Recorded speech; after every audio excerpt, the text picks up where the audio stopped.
Karena perubahan itu nggak bisa dihindarin ya. Betul, betul. Dan hari ini kita udah tiba di era revolusi AI yang artinya banyak sektor-sektor yang mungkin akan bukan hanya sekedar diambil alih, tapi benar-benar dikuasai oleh AI itu sendiri. Kayak ya pertama Gen Z atau anak muda Indonesia hari ini lagi banyak problem ya. Iya, Ini ada di beberapa catatannya Al-Ghazali bahwa sepenting itu kita harus mencintai diri kita harus mengenali kesejatian diri kita harus betul-betul serius mengerjakan apa yang kita lakukan. Jadi, gimana akhirnya kita menemukan why-nya dulu, kenapa saya mau bikin konten.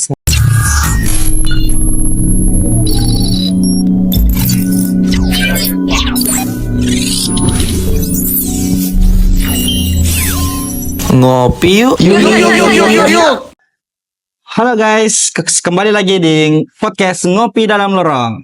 Hari ini kami kedatangan seorang narasumber yang sudah bisa dibilang seorang narasumber nasional ya, yang sudah menjadi pembicara di mana-mana. Siapa lagi kalau bukan Kak Rian.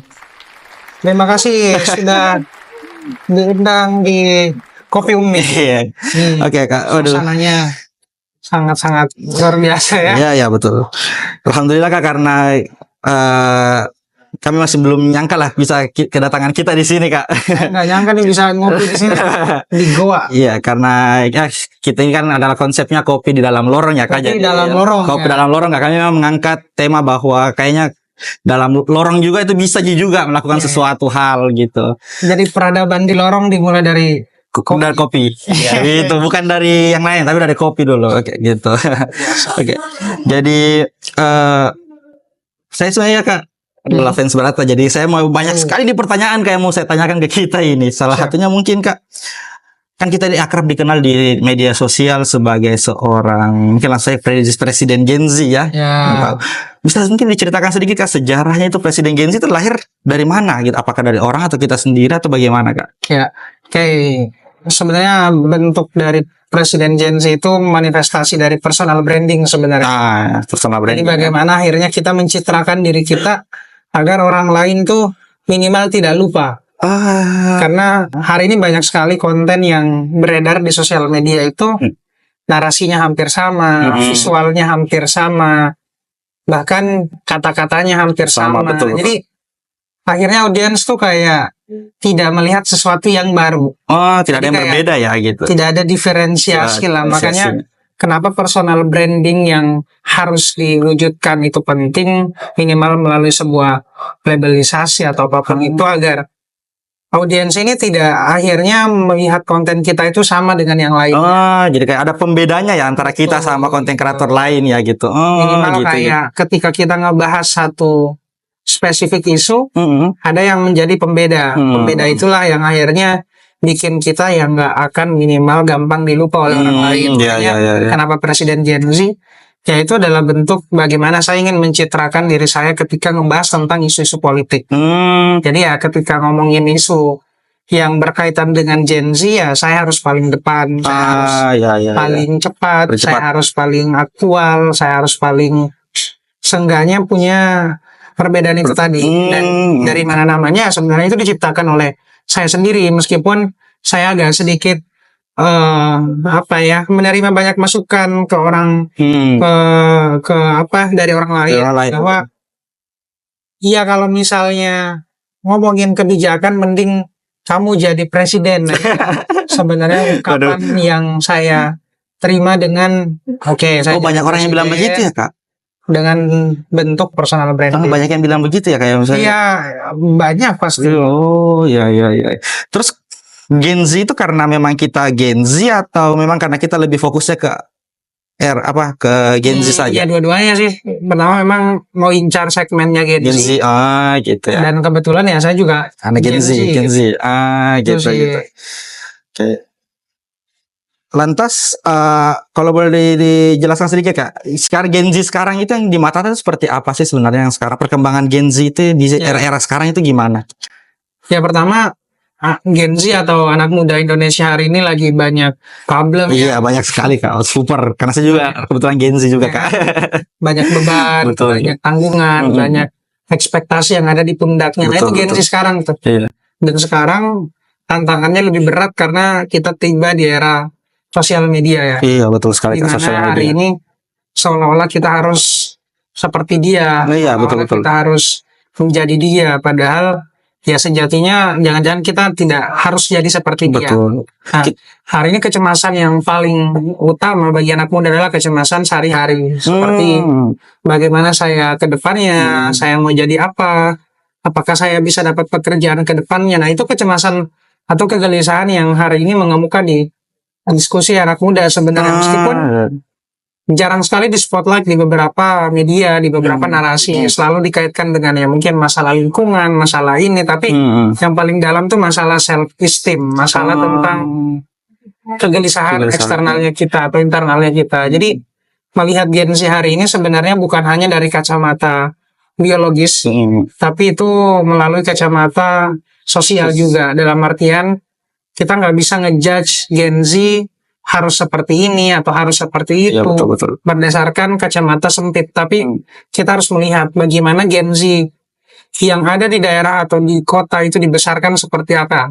Artinya bagaimana hari ini anak muda itu nggak bisa dilihat dalam satu kacamata saja, tapi harus dari sudut pandang yang lebih luas, karena ya generasi tidak bicara sesimpel yang kita kira gitu. Kayak hari ini kan mungkin selalu kita dengar Gen Z dikit-dikit ini, Iya, dikit-dikit. Gen Z dikit-dikit healing atau mentalnya. Iya, mentalnya ya, mental. Itu kan sebenarnya hal-hal yang bisa mendiskreditkan generasi Gen Z, muda hari ini untuk mungkin melimitasi, membatasi dirinya. Jadi pesan saya mungkin generasi muda hari ini harus lebih berani mengatakan dan mengerjakan apa yang dia inginkan dari lubuk hatinya dengan berani. Iya. Itu sih mungkin. Oke. Mungkin Kak, sebelum lanjut pertanyaan selanjutnya, mungkin supaya kita ndak kering ini tenggorokan sambil Betul. bicara panjang, mungkin kita bisa pesan dulu. Apa nih menu andalannya di kopi? Mungkin boleh menunya dulu. Nah, Oke, jadi kalau menu kami ada beberapa Kak sebenarnya, ini bisa kita lihat. Harganya juga saya mau lumayan. kopi. Kopi apa, Kak? Kopi Umi. Yang mana rekomendasi? Kalau rekomendasi mungkin ada di kopi pandan sama di kopi susu gula aren Kak. Oke, boleh kopi pandan ya. Kopi pandannya satu, kayak yang kopi pandannya satu, Dik. Pandan satu. Kalau saya americano. Saya Paket saja. Pisang goreng kayaknya enak ya. Oh, boleh. Nah, Pisang goreng apa Kak? Original. Original satu. Lama nggak makan. Di Jakarta emangnya nggak ada pisang goreng Kak atau gimana? Kurang. Oke. Mungkin lanjut Kak. Kan sekarang itu lagi banyak hashtag, mungkin ini sudah berminggu-minggu yang lalu lah, yang hashtag kabur aja dulu akibat mungkin sempitnya lapangan pekerjaan lah sekarang di Indonesia. Bagaimana kita sebagai Presiden Gen Z mengamati fenomena tersebut lah, di mana anak muda sekarang sudah mulai lebih memilih lah kerja di luar dibandingkan di dalam negeri ini. Ya, pertama itu adalah pilihan ya. Iya, betul. Mau menetap atau mau kabur selama dengan cara-cara yang baik atau legal ya. Iya, betul. Kalau misalnya kabur tapi nggak punya paspor, ya itu kan juga jadinya masalah nanti ya. punya visa, nggak punya bekal untuk keluar negeri ya, jadinya jadi beban. Jadi beban, betul. Jadi kayak mau kabur tapi nggak punya plan, sama aja menyusahkan negara juga. Iya. Artinya yang ingin saya sampaikan adalah mau menetap, berkarya di negeri sendiri atau berkarya di negeri orang lain sama aja sebenarnya. Selama kita tidak kehilangan nasionalisme kita. Nah, apa sih itu nasionalisme? Nasionalisme itu bukan kita Berkuar-kuar. upacara setiap hari Senin Iya, betul. saat sekolah atau harga NKRI harga mati. Itu bukan. Nasionalisme itu adalah sesuatu yang bukan mungkin tapi benar-benar termanifestasikan dalam diri kita, yang tidak pernah bahkan kita bisa hilangkan ketika misalnya bernegara atau berkehidupan. Artinya mau sekacau apapun negara kita, asa itu harus tetap ada. Artinya bagaimana kita harus kembali bahwa dalam bernegara itu jangan-jangan yang kita butuhkan adalah hidup bersama. Selama kita bisa hidup bersama, bisa saling membantu, bisa saling gotong royong, bisa saling menghidupkan satu sama lain, ya nasionalisme kita bisa tetap tumbuh. Artinya mau sekacau apapun negara kita, mau sesempit apapun lingkungan pekerjaan itu, ya kita harus bisa memberikan kontribusi, memberikan arti bagi bukan hanya diri kita, tapi lingkungan sekitarnya kita. Tapi fenomena kabur aja dulu kemarin itu adalah sebuah respon sebenarnya. Iya, betul. Bisa bentuknya kekecewaan, bisa bentuknya amarah karena ketidakbecusan orang-orang yang mungkin hari ini diamanahi sebuah jabatan. Betul. Dan kita bisa tangkap respon itu dengan baik. Misalnya bisa menunjukkan cara yang kita bisa lakukan. Contoh yang Rian lakukan adalah alih-alih mungkin kabur, tapi kita berusaha untuk mencintai kembali tanah air kita. Mencarilah sisinya di mana yang bisa diambil ya. Memutuskan untuk bagaimana akhirnya bisa sedikit memberikan kontribusi lewat apa yang saya gerakkan melalui komunitas saya. Artinya ini kan pilihan masing-masing. Betul. Tapi pilihan itu harus disertai dengan tanggung jawab, harus disertai dengan sebuah hal yang mudah kita pikirkan dengan matang sehingga tidak merugikan orang lain atau mempermalukan negara kita. Jadi kabur aja dulu, bukan hanya sekedar tren, tapi sebuah respon yang akhirnya sudah menumpuk, yang membuat orang akhirnya berpikir ulang, apa sih yang sebenarnya kita dapatkan dengan menjadi warga negara yang baik gitu setidaknya. Jadi ini bukan pertanyaan untuk warga, tapi pertanyaan kepada pemangku kebijakan, apa yang udah mereka lakukan untuk membuat kita tinggal sebenarnya. Alih-alih membuat orang-orang malah menjadi kabur gitu dari negaranya sendiri. Dan salah satu bentuk kita untuk membantu orang-orang mungkin apalagi anak Gen Z ya untuk agar mau stay di negara ini, misalnya kayak tentu saja dengan mungkin menarik mereka ke hal-hal yang mungkin sifatnya kayak dunia konten kreator lah, karena mungkin kalau kita mau bicara soal pekerjaan formal mungkin sebagai pegawai mungkin itu kayaknya secara mungkin kuantitas mungkin sedikit dibandingkan dengan jumlah sarjana mungkin tiap tahun ya. Jadi mungkin pertama menjadi atau mencari kerja di sektor informal sebenarnya tidak bisa terlalu dibenarkan juga. Kenapa? Karena informal itu tidak akan tahan lama. Betul akarnya nggak akan kuat kalau misalnya mengandalkan sektor itu sampai beberapa tahun ke depan. Dan sialnya hampir 60 bahkan udah hampir 70% generasi muda itu udah bekerja di sektor informal. Iya, betul. Dan sialnya ya sektor informal itu tidak sustain, tidak sustain juga ke depannya. Tidak punya jaminan. Beda dengan sektor formal yang mungkin lebih aman gitu, lebih sampai secure ke depan. Dan harus diwanti-wanti bahwa bagaimana bisa menciptakan keamanan itu untuk bisa menjamin generasi muda ke depan itu bisa lebih sustain tadi dengan menciptakan ekonomi yang lebih sustain, pekerjaan yang mungkin hari ini lebih sesuai dengan aspirasi karir generasi muda ke depan. Jadi ini sebenarnya pekerjaan dua arah ya, bukan hanya sektor anak muda aja yang harus lebih banyak membekali diri lewat skill, upgrade, banyak hal, tapi juga pemangku kebijakan harus peka merespon aspirasi karir anak muda hari ini. Jadi bukan hanya melihat tren-tren dulu, tapi mampu membaca gerakan-gerakan atau megatrend yang sedang terjadi di masa depan. Kayak bagaimana kita mengkolaborasikan dengan AI misalnya, bagaimana kita menjadi entrepreneur yang tidak hanya fokus di toko offline, tapi menjajaki ruang-ruang virtual lainnya. Jadi bagaimana akhirnya dua sesi ini harus bekerja dengan baik agar bisa saling menghidupkan satu sama lain. Jadi bukan hanya menyalahkan generasi di bawah karena mungkin kurang cakap, tapi bagaimana kita juga harus menyediakan lapangan pekerjaan yang sustain, pelatihan yang bermanfaat bagi generasi muda ke depannya.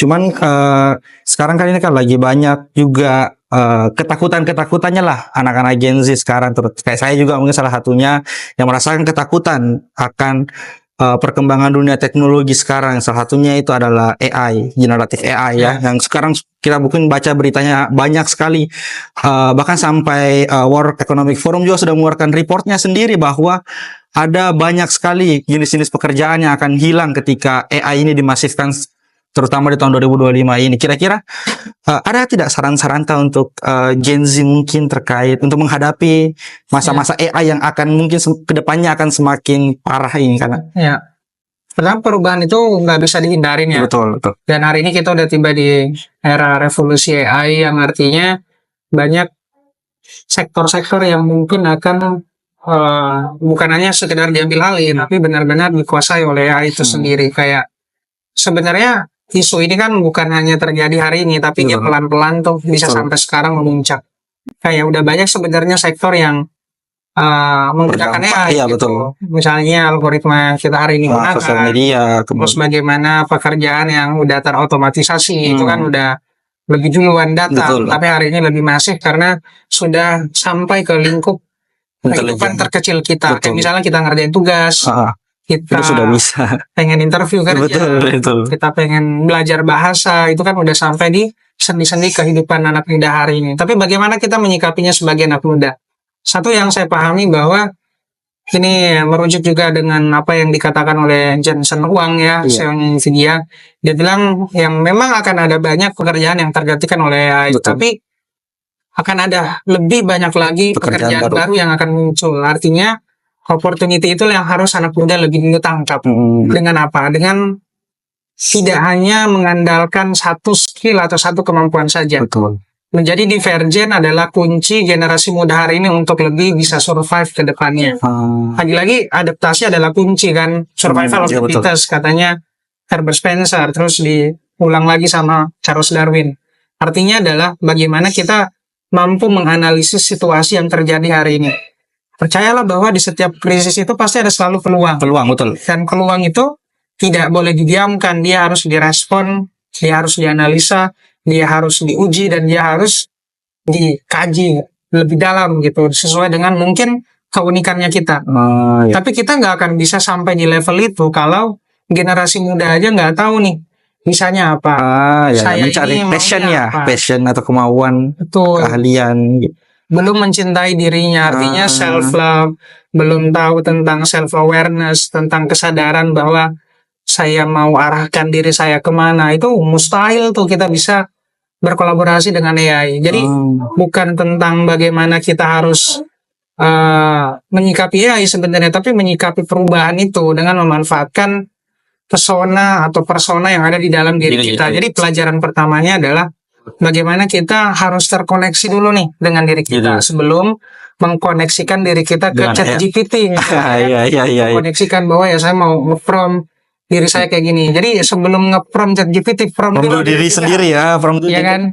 Atur dulu dirinya sendiri lah gitu. Yang pertama sebenarnya karena jangan-jangan ya kita aja nggak tahu kita itu yang seperti apa. Kita ke depan kayak gimana. Jadi menemukan itu penting sekali. Ini ada di beberapa catatannya Al-Ghazali bahwa sepenting itu kita harus mencintai diri kita harus mengenali kesejatian diri kita harus betul-betul serius mengerjakan apa yang kita lakukan. Jadi mulai dari situ menurutku untuk bagaimana menghadapi tantangan-tantangan yang hari ini serba tidak pasti hari ini. Dan salah satu bentuk kita mungkin menyuarakan itu kan adalah sebagai konten kreator ya. Betul. Sebagai konten kreator. Nah, mungkin teman-teman di luar juga masih bertanya-tanya, bagaimana cara tak bisa menemukan passion tak misalnya di dunia konten kreator yang mungkin saja orang-orang juga lagi berusaha nih mencari apa passionnya, apa jati dirinya gitu kan. Nah, sedangkan kita kan misalnya sudah menemukan di konten kreator nih. Nah, bagaimana cara tak menemukan itu? Kayak gitu. Pertama mungkin menemukan itu proses pencarian panjang ya. Iya, betul. Kita nggak bisa tuh saya pengen jadi konten kreator terus jadi. Langsung. Mungkin itu hanya beberapa persen aja orang yang saya pengen bikin konten terus jadi. Saya enggak. Saya mulai dari saya mau jadi jurnalis, saya mau bercita-cita ingin seperti Najwa Shihab, saya ingin bekerja di media di Jakarta, terus bekerja dari jam 7 pagi, pulang jam 5, kemudian belajarlah di situ editing, belajarlah di situ cara penyampaian berita, belajarlah cara merespon wawancara, kemudian lulus dari situ saya kerja lagi, barulah kemudian akhirnya terpikirkan untuk mau coba-coba bikin konten, barulah kemudian konten saya jadi. Prosesnya panjang kan singkat ya, tapi bertahun-tahun akhirnya saya bisa jadi satu konten itu. Meskipun satu konten itu juga tidak sempurna gitu. Tidak langsung meledak begitu ya. Saya tidak ingin naif bahwa teman-teman di sini misalnya ingin jadi konten kreator terus jadi. Saya tidak ingin naif bahwa semua orang bisa jadi konten kreator. Iya, betul. Perjalanannya panjang dan tidak segampang yang kelihatannya. Dan banyak yang orang bilang bahwa bikin konten gampang karena tinggal bicara. Tinggal take, tidak sederhana itu. Nah, ya itu. Nah, Apa yang harus mesti kita lakukan itu lagi. Bagaimana akhirnya kita menemukan why-nya dulu. Kenapa saya mau bikin konten. Dan apa yang bisa saya ceritakan dari konten yang ingin saya buat gitu. Sejauh mana itu bisa bermakna dalam pencarian diri saya. Karena hampir sampai hari ini banyak yang langsung belajar teknis tapi tidak dulu menemukan bahwa ya alasan bikin kontennya apa. Jadi akhirnya biasanya tidak disiplin ya, biasanya tengah-tengah sudah berhenti ya. Makanya kenapa banyak orang yang berhenti di tengah-tengah konten ya itu tadi, dia nggak punya alasan eksternal atau internal yang kuat untuk bertahan bikin konten. Jadi mungkin alasannya karena saya pengen ramai konten saya pengen popularitas, saya pengen cepat dapat endorse. Ya itu kan tujuan-tujuan selanjutnya ya, tambahan. Tidak bisa kita jamin bahwa itu akan kita dapatkan. Betul. Tapi kalau kepuasan yang sifatnya kita bisa latih, kayak saya bikin konten karena saya ingin melatih cara saya menulis. Saya bikin konten karena saya ingin melatih skill bicara saya. Atau setidaknya saya ingin mengekspresikan diri saya. Itu kan long last begitu. Ya, betul. Jadi itu adalah kepuasan diri kita. Pun konten kita ramai, pun banyak yang suka dengan konten kita, itu bonus sebenarnya. Jadi jangan jadikan itu sebagai tujuan utama, tapi jadikan pelajaran untuk kita mengupgrade diri kita menjadi value yang lebih baru, itu yang dijadikan tujuan utama. Sekarang pun ya saya hanya menjadikan konten saya untuk tujuan-tujuan yang lebih besar, kayak misalnya ya mungkin ini bermanfaat untuk saya S2, mungkin ini bermanfaat untuk saya bisa mendirikan usaha. Mungkin dengan bikin konten bisa bikin saya ketemu dengan presiden misalnya, dan itu udah terjadi gitu. Artinya jangan jadikan tujuan bikin konten itu sebagai utama, bahwa popularitas, bahwa hal-hal yang sifatnya mungkin ya kita nggak tahu lah, nggak akan ada selesainya. Iya, untuk kepuasan publik gitu ya. Mending pikirkan kepuasan diri kita sendiri. Betul sekali. Jadi utamakan dulu kepuasan diri sendiri, baru nggak usah pikirkan kepuasan lo. Karena kalau kita juga mau memenuhi semua ekspektasinya orang juga nggak akan ada habisnya begitu. Minimal penuhi ekspektasi kita. Iya, betul. Waduh. Tapi kita ini kan kita mulai terjun dunia konten itu panjang sekali, dari jurnalis dulu. Jadi kita mulai jadi jurnalis, pernah jadi jurnalis ya begitu? Nah, sebenarnya pas kuliah jadi reporter. Kerja di beberapa media-media media-media di Jakarta. Kemudian Kak Van, kalau bicara tentang dunia konten nih kan, dalam dunia konten itu kan biasanya paling banyak lah masalah, terutama juga saya itu kan dari dulu mau sekali mulai ngonten Kak, cuman tadi juga yang Kakak bilang, saya agak lumayan takut terhadap kritikan pedasnya netizen, itu yang pertama. Kemudian juga takut ketika kita ngonten kan itu harus bisa dibilang harus continue, harus terus menerus, dan ada biasa satu ketakutan yang disebut dengan kreatif block. Nah, apakah mungkin Kakak juga pernah merasakan yang seperti itu? Mungkin kreatif block, kayaknya tiba-tiba bikin konten apa di hari ini kan, atau gimana ya, ini jadwal bikin konten tapi belum ada konten kayak gitu. Iya, pertama mungkin masalahnya adalah kita kurang meluangkan waktu sih untuk fokus serius mengerjakan satu pekerjaan itu. Kreatif block itu muncul karena ya jangan-jangan karena kitanya aja yang males. Artinya ya nggak akan males tuh kalau kita duduk meluangkan waktu, menghilangkan distraksi-distraksi yang lain, dan kita serius mengerjakan itu, ya jadi ini masalah tentang kedisiplinan, betul. Masalah kita mengatur habitnya kita agar kita tidak cepat jenuh. Ya jenuh manusiawi lah, bosan itu manusiawi, capek manusiawi, tapi bagaimana kita bisa mengendalikan dan merespon itu dengan baik agar kita tidak berhenti dan tidak menyerah. Nah itu perjalanannya panjang tuh, dan gak bisa selesai sebulan, 2 bulan, tapi ya akan terus diuji tuh. Cobaannya pasti akan ada, kayak saya udah serius, saya udah prepare bikin setnya, tapi kok yang nonton cuma segini. Iya, ya saya gitu sih. Saya gitu. Kadang itu yang bikin kita kecewa, bikin kita menyerah. Tapi ya orang-orang yang terus menguji dirinya dengan cara mencoba banyak hal, mengevaluasi setiap harinya, ya dia akan dapatkan hal-hal baik lah. Gitu sih. Saya udah datang tuh kopinya tuh. Waduh, datang. Oke. Kopi Umi, pilihan Umi. Buatan Umi Kak. Oh, buatan ya. Oke. Kasih.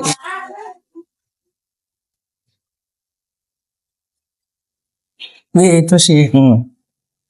Sebenarnya itu sih yang jadi masalah sekarang Gen Z itu, salah satunya mungkin saya juga masih merasakan itu, yang kayak ada mental mau instan seperti itu, kayak ya itulah, habis sekali bikin harapannya langsung jeder gitu. Jadi Ya, karena pengaruhnya itu kayak kita terlalu melihat orang lain, prosesnya orang lain yang kelihatan cepat, kayak kelihatan mudah. Akhirnya ya kita sendiri terburu-buru. ya. Gak usah terburu-buru. Soalnya sekarang itu kan ada juga yang ini yang hidup berdasarkan standar media sosial lah, itu kan juga lagi banyak juga menyerang anak-anak muda lah. Jadi kayak mungkin mental itu juga lahir dari situ. Ya itulah efeknya kalau kita nggak bisa mengendalikan diri, artinya nggak punya self control yang kuat untuk terlepas dari sesuatu yang akhirnya bikin efek buruk lah pada diri kita. Jadi pelan-pelan melepaskan itu dengan reconnect ke diri kita, pelan-pelan menyadari setiap hari yang kita kerjakan, makna tujuan hidup kita. Jadi kembali ke fitrah lah sebenarnya. Manusia itu kan harusnya dilahirkan dengan banyak sekali kemampuan, potensi, kita unik kan, kita nggak punya kemiripan dengan manusia yang lain gitu secara utuh gitu. Tapi yang bisa kita lakukan adalah mengaktifkan kembali potensi-potensi itu dengan latihan, dengan mencoba hal-hal baru. Karena kalau kita nggak pernah mencoba sesuatu hal atau yang baru, yang sulit, yang kayak mustahil, yang kita nggak akan sepenuhnya berkembang. Boleh, tadi kita bilang sudah lama tidak coba pisang goreng. Saya kita coba juga dulu. Itu sih. Waduh. Gue sambil makan Kak, mungkin kini kalau kakak lihat sekarang itu konten kreator sekarang itu sebenarnya tantangan terbesarnya itu ada di mana kira-kira? Tantangan paling besarnya itu kira-kira apa? Apakah ya, jumlah? Tantangan internal ya konsisten. Tantangan eksternal bagaimana kita tetap relate dan relevan dengan kebutuhan pasar. Karena ya mungkin kan kalau kita hanya sekedar memuaskan diri lewat konten aja, pasti kita butuh sesuatu yang bisa menghidupkan kita, sehingga passion kita, gairah kita juga bisa tetap hidup. Itu kan ada di konsep ikigai ya. Iya betul. Antara pekerjaan, antara passion, antara keinginan, antara pekerjaan atau misalnya kemampuan itu harus saling berhubungan gitu, keuntungan. Jadi bagaimana menemukan itu?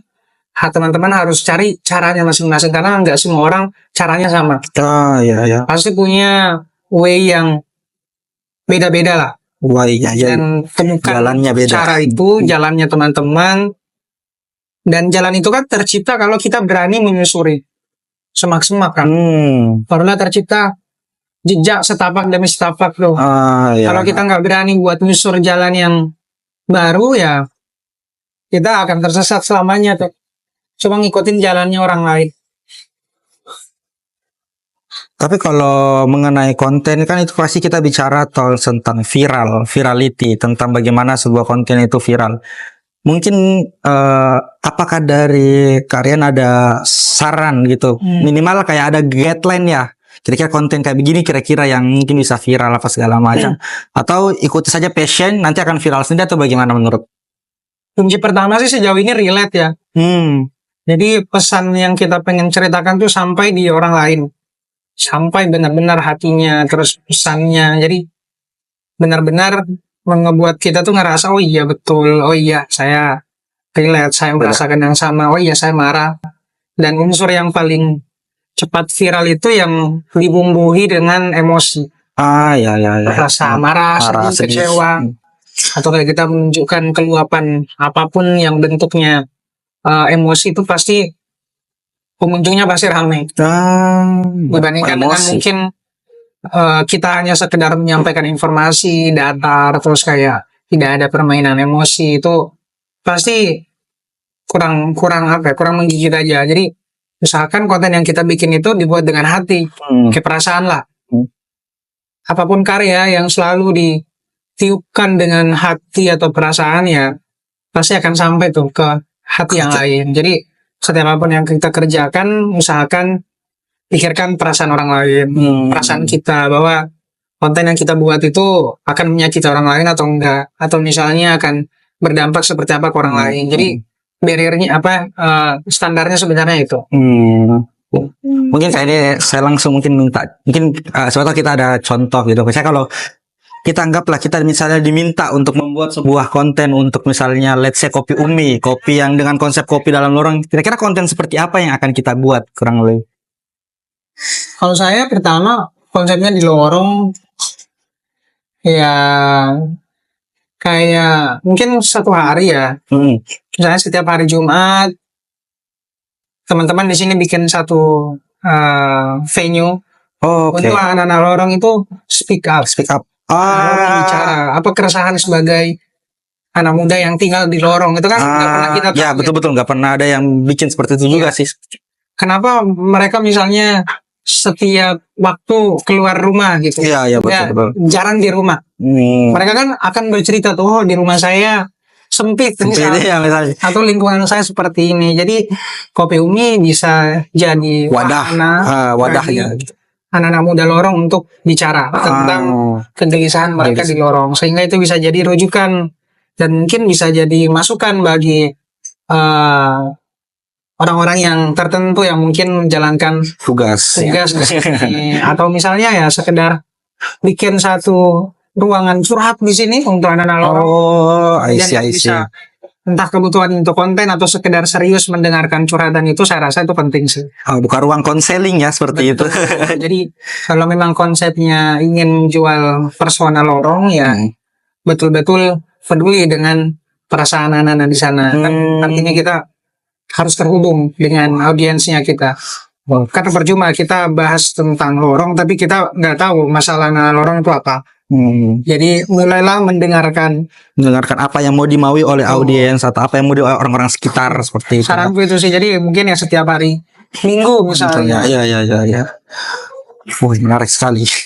Kemudian Kak, mungkin sebagai penutup saja, mungkin saya mau mungkin kita ada sedikit statement lah terkait Gen Z, terutama anak-anak lorong, terutama mungkin kalau mau lebih spesifik lagi mungkin untuk anak-anak di Kabupaten Goa ya, terutama yang tinggal di lorong itu, kira-kira ada tidak saran-saran atau ada mungkin wejangan lah untuk anak-anak seperti itu? Karena mungkin sekarang itu saya juga masih lihat bahwa ada banyak stigmatisasi terhadap orang-orang lorong lah. Kalau masih ada kasta yang kalau kita tinggal di lorong sama tinggal di perkotaan, mungkin ada wejangan terkait anak lorong terutama di Kabupaten Goa atau Makassar. Pertama jangan minder jadi anak lorong gitu. Saya juga anak desa, hampir sama lah. Ya betul. Orang tuh kalau macet, kota padat, kadang dia harus nyari jalan-jalan ke lorong-lorong. Betul. Ya artinya pasti akan ada yang nyari kita. Kita akan dibutuhkan dan orang juga akan berusaha mencari jalan-jalan sempit-sempit itu. Artinya di jalan sempit sekalipun selalu ada jalan.